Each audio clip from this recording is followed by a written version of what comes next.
Hey everybody, this is Andrew from T is for Tech, and in today's video I'm taking a look at this projector from a company called ETOE, so it's ETOE. This is the ETOE Seal mini projector. The model number is A1322. This is the box that it comes in. As you can see here, kind of advertises Google Play, YouTube, Netflix, Prime Video. So what does that mean? That means this is an Android-based projector. So this has Android 11 built into it, or Android TV 11. And basically it's an all-in-one kind of mini projector here.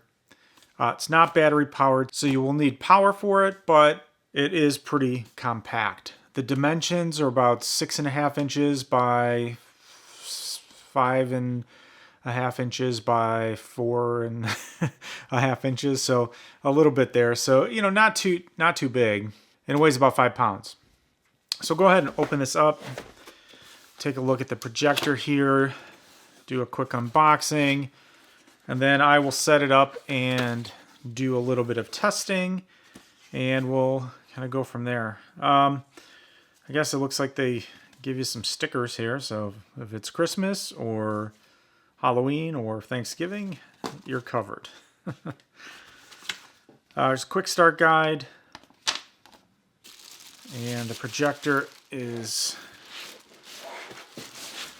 in this little thing, and you have some other stuff here. So there's a box here, it says Android TV, hey Google. There is a user manual. Kind of goes over some stuff. There's a warranty card. You get a power adapter.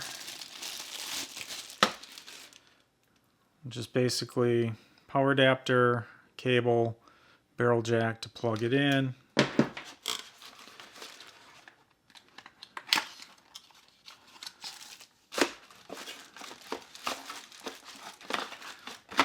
You also get a nice remote control, which is kind of cool because it has, basically you can talk to it, talk to the Android operating system with voice. And there's some built-in app buttons for YouTube, Netflix, Prime Video, and Disney Plus. Now obviously this has the Google Play Store on it, so you can install all sorts of apps and streaming things that will work with that, which is nice. So on some other projectors that are just projectors, you would have to use something like an Amazon Fire TV stick or a Google Chromecast or Apple TV, those sorts of things. This is built right in. So you should have all you need to stream videos and kind of get up and running, without actually having to add anything or buy anything extra, which is nice. So on the back here, you do have the DC input, have a USB drive, HDMI input if you want to, put something in here. Have an aux audio cable, so if you want to take that out and plug it into something else, you can do that. There's an infrared receiver for the controller.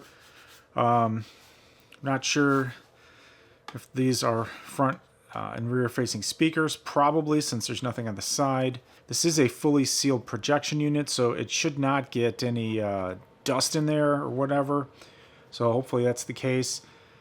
This has 500 ANSI lumens brightness. Display resolution is 1080p, so that's full HD. It does support 4K, so you can have 4K input, but it's only going to project at 1080p. Speakers are 2 times 5 watts, so I'm assuming front and back speakers. It does have autofocus and auto keystone adjustment, so it should be pretty easy to set up.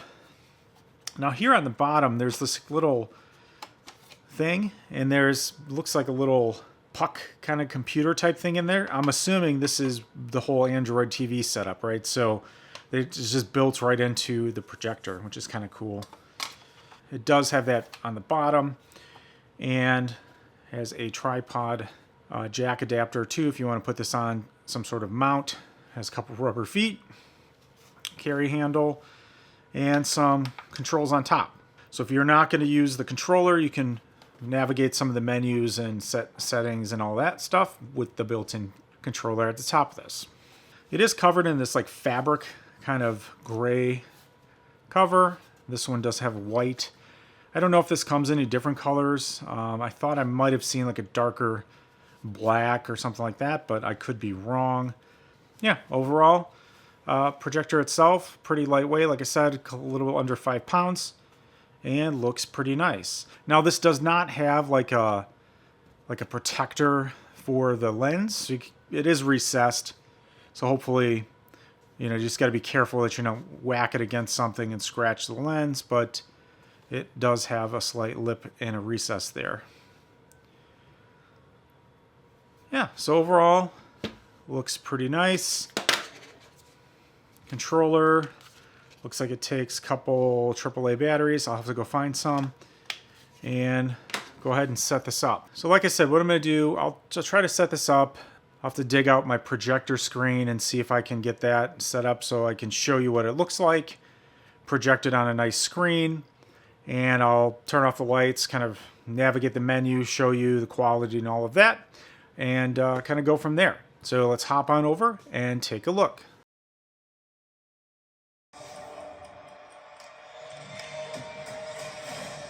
It's a complex and human story. Are you ready?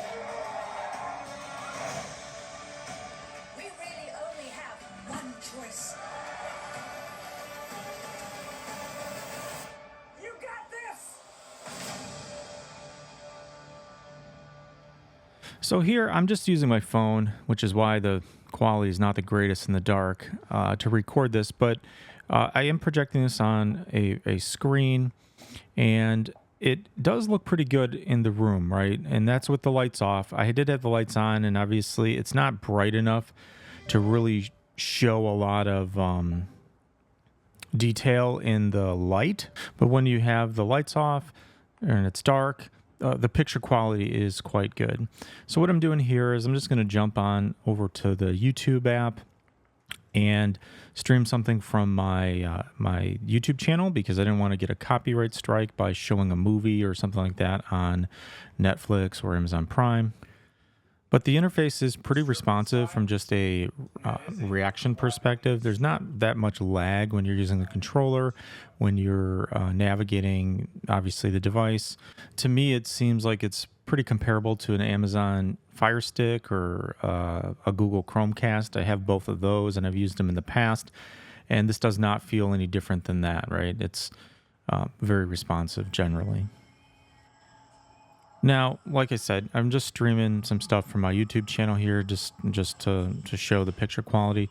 I did use, and I looked at and watched a few different Amazon Prime movies, as well as some stuff on Netflix, just to test it out. And overall, I mean, this is a pretty decent projector, right? Like, this is on the budget range, I guess you would say. It's not going to be like a super high fidelity movie experience like you would go to a theater, but for home viewing, casual viewing, if this is something your kids are going to use to play games or watch stuff, I mean, I think it's pretty good for those use cases. You do probably want to have a sound bar or some sort of external speakers for this, because while the sound is okay on this, it's not going to be an immersive experience from a audio perspective with the built-in speakers. And then just jumping out to the actual projector settings, it has everything you would think in here. There's a screensaver. You can change the timeouts on that. You can change the language settings of the device. Shows the system temperature and the version of the firmware for the projector. You can go through the projection settings. You can do zoom. You can change the focus and the keystone and do correction and all of that. It can perform an auto keystone and autofocus on startup, but then you can manually go in and adjust it here, as you can see. And yeah, I mean, if you have this set up in the same place all the time, then you won't have to do that a lot. But if you're moving it around, then obviously you're gonna have to refocus it and make adjustments depending on how you're setting it up. Here I just switched to the HDMI input, but obviously don't have anything plugged in there. You can get some help, scan that QR code, contact ETOE on all of their social media channels. If you have, there's also a quick start guide or quick guide. It's basically the same thing that is in the package in the manual, but you can access it on your phone or whatever as well. And here's the basic interface for the Android TV, and you can see, you can watch, live streaming channels if you have a Google TV subscription. You can watch, like I said, Netflix, Amazon Prime, Disney Plus.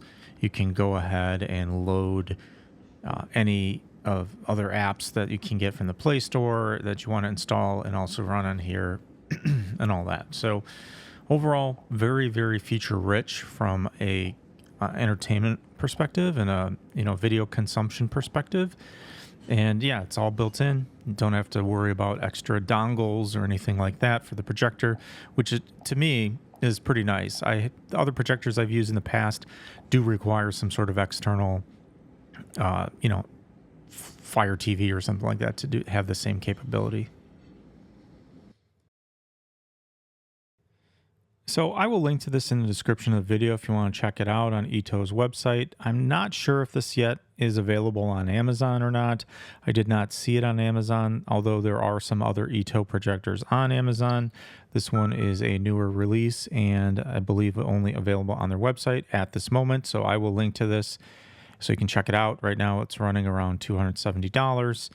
I don't know if they're going to have any sales or coupons or anything like that, but I will update this video description and or add a pinned comment with any discounts that I can find.